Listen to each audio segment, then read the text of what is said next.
Let's get back into the action. Map number 3 is ready. Let's go to TAEGO.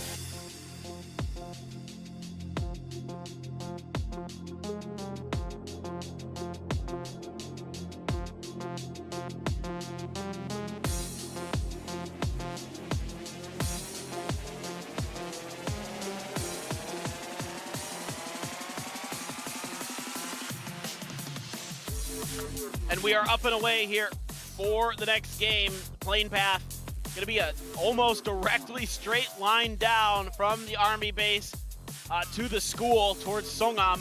And so this is going to be a little bit difficult for the teams that like to drop Gangneung, Ohyang, those areas over on the eastern side. You said Songam, and I'm like, I heard Songam, and I'm like, wait, are they dropping here? They're dropping our studio. Wait, Oh my God! We gotta get out of here. Is there a DBS on the ground? Help! DBS. Gonna be a level 3 helmet, a level 3 gear. Yeah. Yeah, a little bit westward here, but yeah, pretty much straight vertical, just bisecting the map. And we'll see if we have any hot drops here on TAEGO. It's a bit of a smaller map, a little bit action is in the cards, but not too many clusters except all the way down here on the south. And actually, I hold that thought. We got Brazil and Australia both landing here. Let's see if Haven can pick up a vehicle.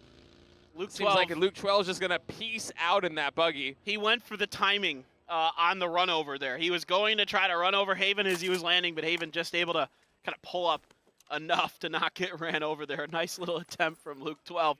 I just found out, talking to Wooly, one of the coaches from the Americas region, that on the new Miramar, TAEGO, and Vikendi, I guess the circles don't have to touch the plane path anymore, even though this one does. But from what they've seen, apparently that maybe on the new maps is no longer part of the rules, and I think probably has to do with like emergency pickups and those kind of things coming into the game, that it's not as disastrous to have to worry about that. So I apologize a little bit, fans out there. Yeah, they mixed it up a little bit on us. But wait, so Erangel, it's about the same. It still has a touch for now.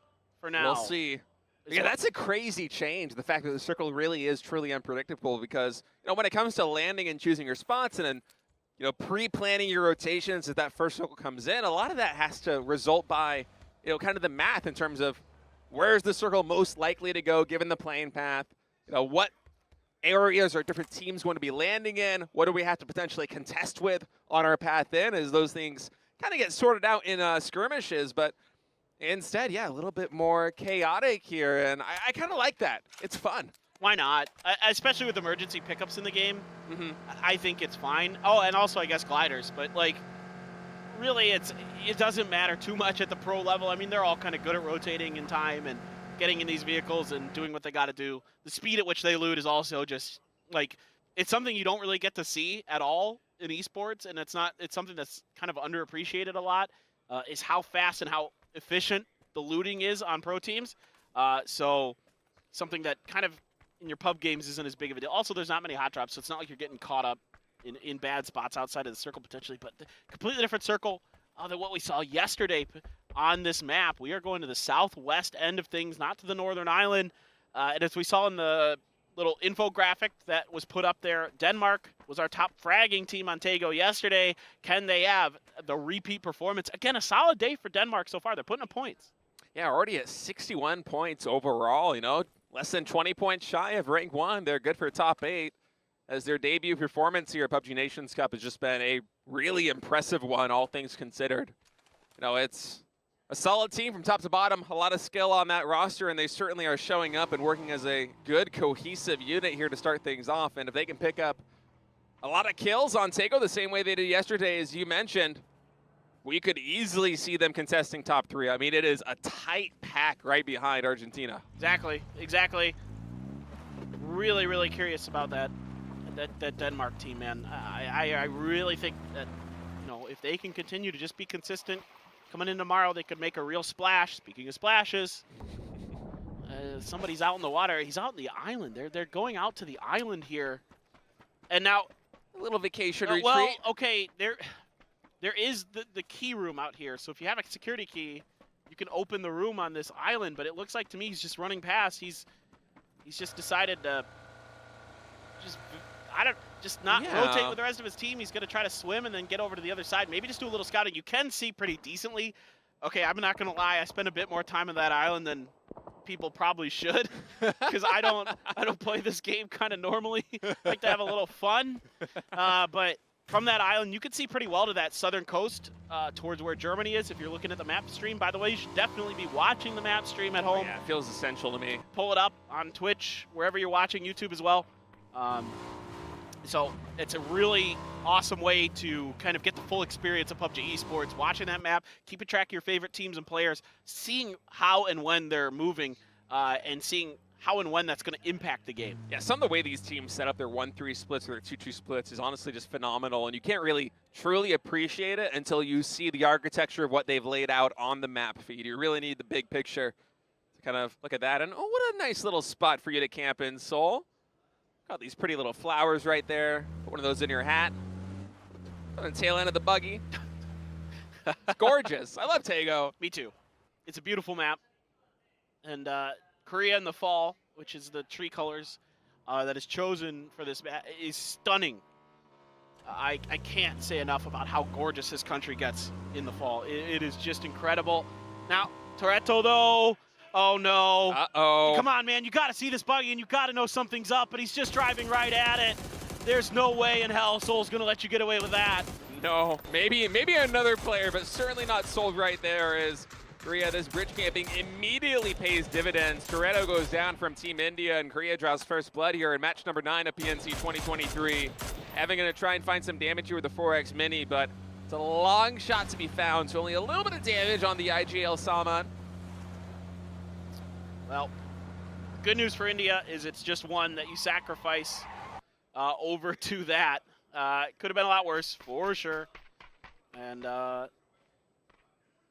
what's it going to be? It is what it is. A 15x scope? Yeah, you want to use that? That thing's hard to use. Nobody. Yeah, he just pick it up. I like that. You're nuts.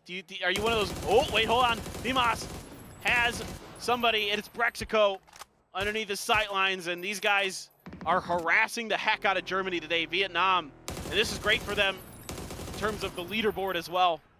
Yeah, they have an incredible position over there on Germany, who's trying to make their way down towards the prison. You know, kind of just doing German things and taking the edge cam, but Vietnam has this wonderful arc right on that road and even across it. So Germany immediately losing Rexco on their way in. Koa is kind of the anchor now for a 2-1 split, but here for it's Chris and Micah. This Vietnamese team, as we've seen time and time again, they do not shy away from these fights. They are now on the hunt for these German players. I mean, literally, Vietnam chose violence today. That is all they are doing. And Germany is scared. I mean, they don't want to fight. They're trying to get out of here. They want to play edge. That's their job. And you know, this is allowing actually Canada as well. I'm seeing them on the other side. Japan is coming down the road. Or Japan, right excuse me, not Canada, Japan. Here, okay, Canada Imhak going to be running on this. Are we going to have some hot switches into the passenger seats? Oh, man, losing a lot of momentum. Imhak's going to use that as an opportunity, or maybe not. He thinks twice about it, but okay, the battle commences. It's Chris with a fantastic spray. I don't even know how he found that angle. It was so tight on Pure Boy, but he got him. And now Micah coming in is going to try and do the same thing. Rudak's coming out of his vehicle, is going to be able to shoot down Micah, but a lot of damage being dealt his way as well. Finally, Koa going to go down, and Germany just getting completely picked apart. And, I mean, it was just a domino effect of bad events after bad events. First time you run through Vietnam, you immediately lose the player, and then on the retreat back, as Vietnam cuts off your exit point there on Hosan Prison, you run straight into Team Japan, just barreling down on you. It could not have been drawn up worse. I mean, that's not a decision-making fault there by Germany. It's just sometimes the way it goes here in PUBG. Yeah. Yep. And that's the pressure that Vietnam is putting on these teams today. Is forcing errors out of them. You know, those are forced errors. It's nothing, again, like you said, Germany didn't really have a lot of great options in that situation. Turning and fighting Vietnam when they've got the pressure on you like that is difficult at the best of times.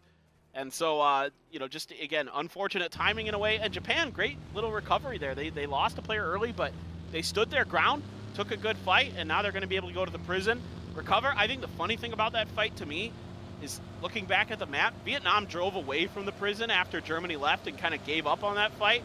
But had they continued, I think they might have been able to come in and swoop through and finish off Japan. Yeah. Because Japan had 2 knots. That would have been crazy. In fact, that area of the map just has so much traffic right now. Everyone coming in through this western corridor as now Thailand taking the same route that both Germany and Japan did earlier in this game. And FAMAS, air suppressor, 3 gear. That's a nice package. It is. Yeah, that gun really good. The FAMAS, one of the newer additions, of course, to the crate guns, and not bad at all. That 5.56 assault rifle. And all the crate 5.56s have just been fantastic from the beginning of PUBG's history, basically. Yeah. The machine gun. Oh man, we are going down towards Songam like hard. The shifts today are pretty brutal. Keep drinking those Americanos, paper thin. You got it. I'm doing it. Yeah, this is going to get congested very quickly on the northwestern and northern sides, and we might not have a break in the action for a couple of minutes after this thing gets going with Himas. He was prone, thought he can get the spray there on Kane, but Kane just kind of threw the Matrix, just able to dodge all but 1 bullets there. I thought Himas was going to get a little bit more damage done, but it's a tough angle there on that pony. All right. This fight happens anyway, I guess. I was kind of... It's Vietnam. Yeah, I mean, they just kind of stood their ground and Japan kept rotating. Now, the good news is those ponies are really, really maneuverable. They're fast. They handle terrain decently, but they're kind of in disarray here. Japan is kind of lost in the sauce, trying to figure out how to get away from Vietnam, and they're going to have to pull back for now. But the thing is Vietnam still has members trailing here, potentially going to keep track, and Japan is going to have to really drive further, like a lot further north to get away from Vietnam. Yeah, they're going to try and regroup with Pureboy and Imham over there to the north. And luckily for them, Vietnam decided not to try and cut them off there in that corner edge. Instead, just try to work their way all the way down to the southwest. And Vietnam, credit where credit is due. They're playing very aggressive like this, but what have they gotten in return? They've gotten a southwestern quadrant of this map that's going to be very open for them to come in. Germany's not contesting it. Japan is not contesting it. Coming into the west of Songam, they're going to be really happy with that position. Yep. Exactly. Waika Kamukau's got that AWM. We've seen it be so impactful here today so far. 2 times. We've seen it in 2 different games. Whether it be Sparking or Rybox, they have been just disgusting with it. The Latin American players have been really shining. Now let's see if the cow can do so as well for Australia. And that, I'm not exactly sure. There's something in that vehicle they wanted to show us. Again, players could store items in vehicles now, so you're going to see a lot of that. They load up those vehicles with some extra Panzerfaust or meds or whatever. But kind of curious exactly what's going on with that Porter. USA now coming in on the northern side, a little bit to the east. Rushing by Chinese Taipei, and also Argentina now rotating through, Thailand. I don't know why I got stumbled on my words there. Same way Puchil's got stumbled with that spray. Is not too much able to happen there. Would have been a nice pick if he was able to find a knock onto a Team Argentina that is not quite running away with this one with a 10-point lead on second place Vietnam. Pretty much everybody in this lobby would love to see some Argentina players go down in that kill feed. USA has the MG3 here, and they're going to be driving right by Chinese Taipei. Savior going to be hiding underneath the rock, or the rock line. USA thinks they're safe because of this. They have no idea. They have no idea. Savior here's grenades. He has an opportunity to do some serious damage. There's one. He knows another's out there at Shrimsy with the FAMAS, but Savior doesn't like it. Doesn't like the time that he was given. Is going to flush kickstart, but a good grenade from Shrimsy is going to find a knock. Yeah, but this gives time for the reinforcements from Chinese Taipei to come in. Savior was a little bit maybe fast with a gun. Wanted to get that immediate spray down out of the USA. They've caught wind of this, so the jump from Chinese Taipei is not going to be very good. Leo immediately gets knocked by H-Win. Meanwhile, the circle working its way down to the southwest. These players are going to have to rotate very far. They're the furthest from the apex of this circle. As Pongsker are going to try and get Snakers coming in, but actually it's going to be Shrimsy with a drive-by headshot. Able to dispatch Pongser, and now Chinese Taipei is in disarray as the USA looks to mop them up. Yeah, they are not thrilled that they had to lose kickstart in this rotation to the rat play from Savior. Zenon, Leo flanked out. Leo with the rock, Zenon with the trees. And H-Win knows exactly where Leo is. 100% he knows somebody's behind that rock. Circle is about to start forcing the position here. Oh, TURKIYE tried to use the emergency airlift right into Canadian and Korean territory. There's the grenade from Shrimsy, finds Leo, crawls up on the rock just to He knows it's over. He's just trying to get the info for Zenon. Can Zenon make anything happen? Zenon does have a pretty good angle. Seems like the USA is not keenly aware of this just yet. Nope, hold that thought. H-Win does a ton of damage. Zenon basically one bullet away from a knock right here as Chinese Taipei. He's their last hope. 67 HP, the blue is here. The nades continue to rain down, and finally he gets cleaned up there by Snakers as the USA annihilates Chinese Taipei. They're gonna go down 15th out of 16th, and USA, they get vengeance for their fallen comrade. Yep, absolutely. Not bad at all.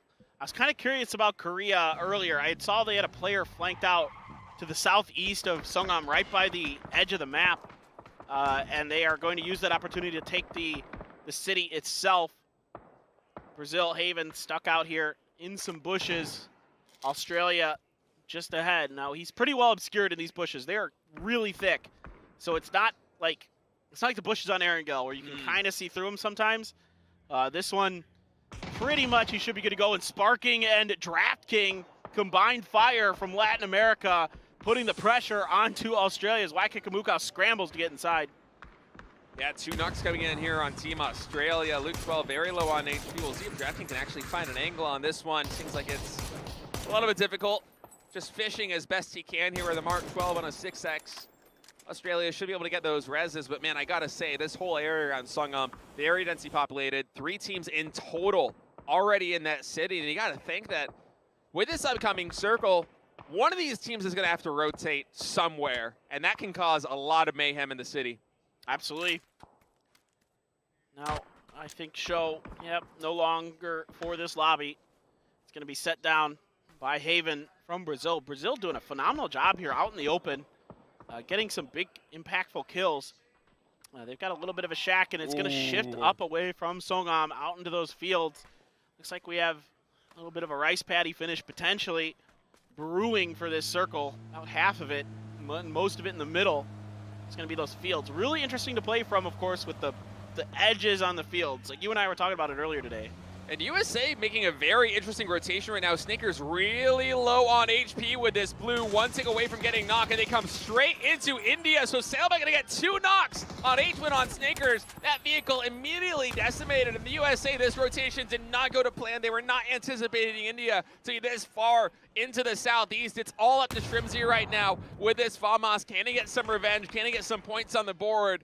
I think he should try. I don't think he has any other hope of getting many other points than trying to take a fight there and seeing if he can win it. He doesn't have any frags, though, in the bag. That grenade bounced really nicely.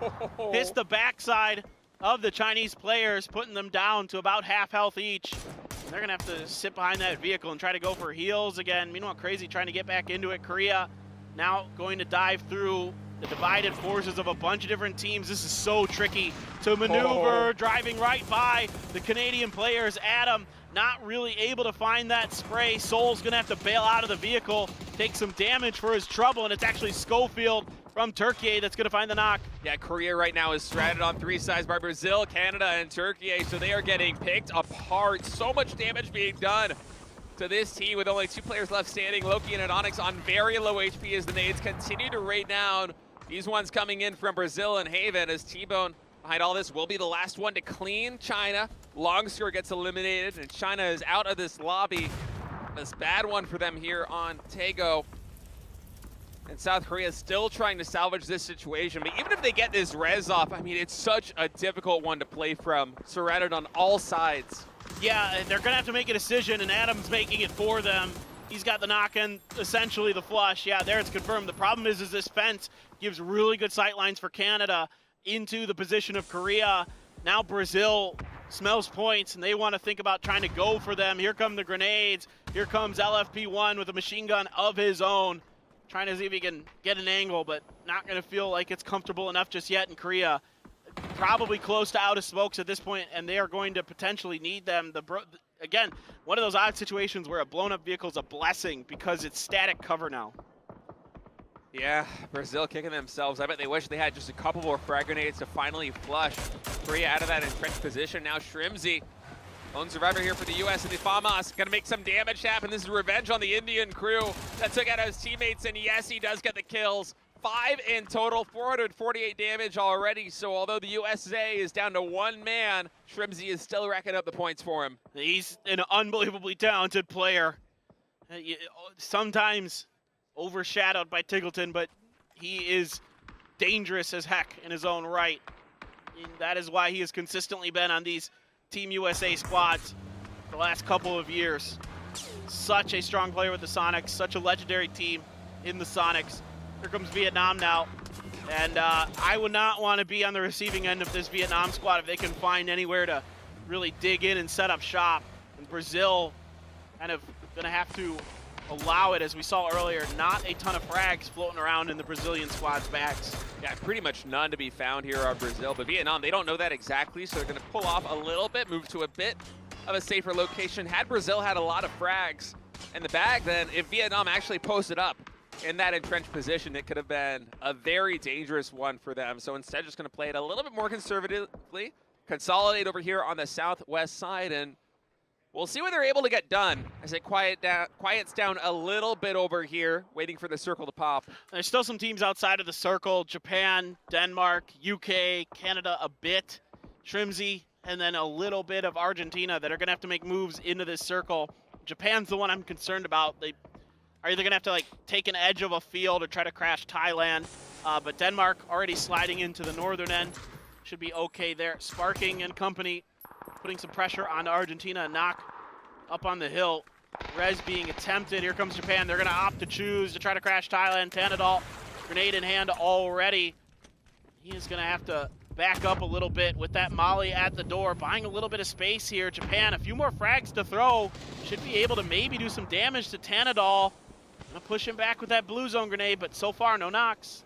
No knocks coming in yet, but Kane goes through with another frag grenade. That one gets a little bit of damage done here on Tanadol, as Tanadol has been fishing with a couple of these frags, but hasn't been able to make too much happen. Now Waikakamukau, keep in mind he does have that AWM. Would love to find some damage with it. Japan in a really dangerous position because they have Denmark, and yep, see that right on the kill feed. Gustav gets a knock there on Pure Boy. Denmark is lurking in the north on the hilltop in the trees, watching Japan try and breach this Thai compound. And Clip on the minimap, you could see him right now there in the bottom right. He is coming in for some kills. He knows that Thailand is having a hard time, or Japan, excuse me, is having a hard time breaching this position, and he wants to get some kills for it. There we go. Big spray on a Kane. Yep, that's a good opener, but Ale from a long way away, and Waikakamukau with that AWM. A great kill point salvager is that gun. Rossiter Jr., just not much he can do. If he pokes his head up, he feels like he's going to get taken down. Points being cleaned up here by Denmark on Japan's backside, trying to defend this position is the remaining forces of the Japanese squad, and Vimy trying to recover a player, and now trying to come to life is Rossiter Jr., feeling like their knock's done, but Australia knows it, and they try to take advantage of it. And Denmark actually taking a lot of damage trying to breach this position. It was not as easy as they envisioned to start things out. Circle behind all of this, center down to the southwest. So for these teams here in the northwest, Thailand, Denmark, and Japan, there isn't too much ground to cover, but it's densely populated. Evox is staring at the wall, knowing the pain is coming. Just trying to shield himself as much as he can. Korea somehow still alive in this. I am frankly quite surprised that they're still kicking. I actually forgot about them. Oh, the borders though! Oh, wow. Oh, Shin Boy. Perfectly placed. It's right on his head. Oh, that's beautiful, Shin Boy. Well done. He's admiring his work right now. I would be too. I would be too, dude. I'd feel so good about myself. Loki, though, still has this exploded vehicle. I think Brazil might try to do something about this. The problem is UK is sweeping down into Canada's northern flank. Might cause some problems. Brazil also can't push out from that warehouse, that small warehouse building, because they could take some damage from the UK as well. Yeah, Brazil basically has to hole up in that structure, and now the UK seems like they're just happy to play gatekeeper here on Team Canada. Team Canada has maybe 25 or 30 meters to go to get into this circle, but the UK is not going to give them an inch of it. And the Eagle situations, there are a couple options here for Canada. Actually, hold that thought now as Thailand and Australia popping off. We have Norrens coming around the angle. He got the first knock there on Luke 12, trying to find another one. Flashbangs coming through. Norrens able to avoid that. Very low HP, though. No boost to be found, so he's going to be sitting at 52 HP for a while. And so many flashbangs. Yeah, just trying to buy time to get Luke out, doing some damage. Here he comes around the corner, and they're ready for it. Why kick Mook out?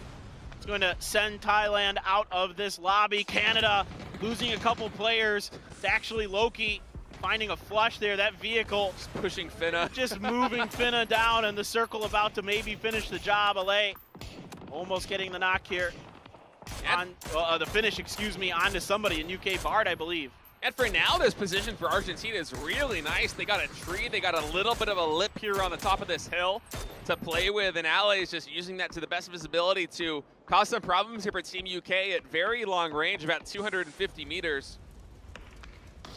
And Canada somehow is working their way closer in. That blue is getting closer and closer. And this is not going to be good for them no matter what. This is going to be near impossible to get out of with the UK barreling down into their fence line. Loki on the other side of it, one of the best in the business when it, just forget it. Yeah. Vard says no. Ooh, come on. Trying to make something happen with that AWM. Blue zone grenade comes in here. UK have been able to consolidate over here on the southeastern side, but they still have to work through Loki. Last remaining player there for Team Korea. And also Brazil, keep in mind, they are in that smaller warehouse. And by the way, Loki just one of the best to ever do it in terms of these solo plays. He is so brilliant, so smart, so wily, so difficult to keep track of, so difficult to dig out of positions because of how unbelievably talented and smart he is. Just cannot give him enough credit. And the UK turning their attention to this Brazil compound. If there were some frags and some blue zones, they could easily deal with this, but stuns are gonna come out. Brazil trying to flank out, but Fex is ready for it. There's a bunch of damage being done. T-Bone as well. Gonna get Vinny. UK should have Brazil pretty well trapped.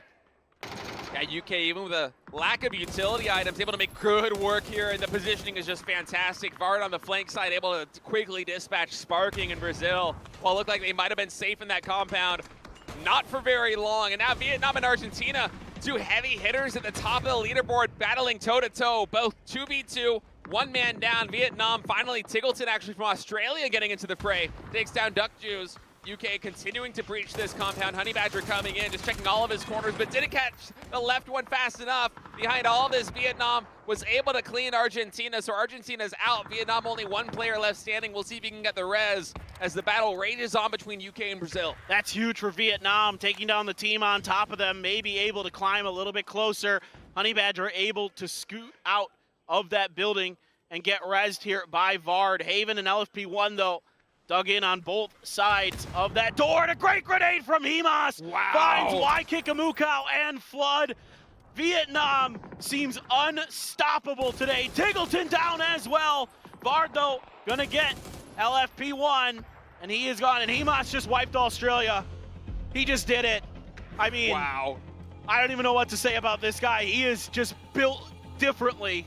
Took his life, but he brought a lot of players down with him. Vietnam with 7 kills in the lobby, but now it comes down to 4 teams. UK, the defending champions, and Turkey back again with a full 4-man squad looking to go back-to-back here. I'm just so thrilled with Turkey today, playing just phenomenal. Getting away with that maneuver and not getting away with that is Haven. He is down and out. Vard really clicking here. 10 Loki. kills for UK. I'm telling you, he's just really, really good at doing this. I don't know why or how, but he's always been brilliant in these solo rat plays. And again, rat in a very positive connotation. He's a mouse. He is a mouse. He is just so sneaky. He's like one of those like tarantulas that like hides underneath the sand and like springs out and like gets a bird or something. He's unbelievable. Gets a bird, one of those big tarantulas. Yeah, man. It's an Australian tarantula. He's huge, dude. All right, well, battle raging on. Turkey vastly controlling the circle. They recognize the position. UK and Korea are both across the road, and look at the angle that Vard has right now with very minimal utility from Team UK. I mean, they don't have a lot to work with here. They need to find some knocks to give them an opportunity. They're not going to be able to tunnel their way through this area with smokes, but they also have Loki right here in this dip to contest with, and he's just causing problems. Problem for Loki, dude, is he doesn't have any smokes to get out of this. He has to fight his way out, and Turkey could just Gotta hold the other side, just absolutely dumb. He's so good. 3x spray, finally gonna be taken down, but still huge salvage points there for Korea, for Loki. And now that's a player down for the UK against Turkey, looking to go back-to-back. Turkey with 4 men up, a lot of damage there on T-Bone, actually trading with the Mad, who dips down to 42 HP. Turkey, they haven't been using quite as much utility as the UK, so they have a little bit left in the bag. Should they need it, T-Bone is gonna prone here with a ghillie suit. Very lucky to have that ghillie suit, try to use this foliage as soft cover here, trying to hide himself from Team Turkey with this prone spray, able to get a lot of damage done, but it's a dangerous angle. I'm kind of curious how well Turkey, off of that spray from T-Bone, kind of identified his position. Now he's moving to make things even more difficult. They are not ready for this. The Mad, Code Marco, not even looking in this direction, not even considering it a possibility. Vard's gonna try to cross the road, but he's spotted by Laza, taken down. Vex got a knock onto the Mad though, and if T-Bone can find some serious damage, he's trying to spot the heads of Laza. Vex taken down, it's all onto T-Bone for the UK. The circle's on his back, that's one. He has a lot more work to do, not gonna happen. Back-to-back wins for Turkey. Oh man, Turkey is finally firing on all cylinders. On day one, after what, 4 or 5 matches, they had a big goose eggs in the point columns. And now look at this, we're a couple of maps in on day 2. They are ranked 10, 47 points, back-to-back wins, 6 kills win on TAEGO. And what was that, 2 men up at the end? Almost the full 4-man squad till the final moments. Turkey has finally gotten their second win, and they are ready to start contesting that top 8. Monster performance from them so far today. UK having a good game here. Lots of kills, getting deep into it, keeping themselves just ahead of Turkey on the leaderboards as well. So this is well-deserved fist bumps for the UK. They played that game really, really well. They were containing so many teams, just slowly, methodically working through them. And you know, it wasn't fast. It wasn't a hot knife through butter. It's just, you know, taking your time, enjoying a little bit of scenery, but keeping most of their players alive. You know, if it isn't for Loki there, maybe taking down Honey Badger, who knows? That one I think could have shaken out a lot differently if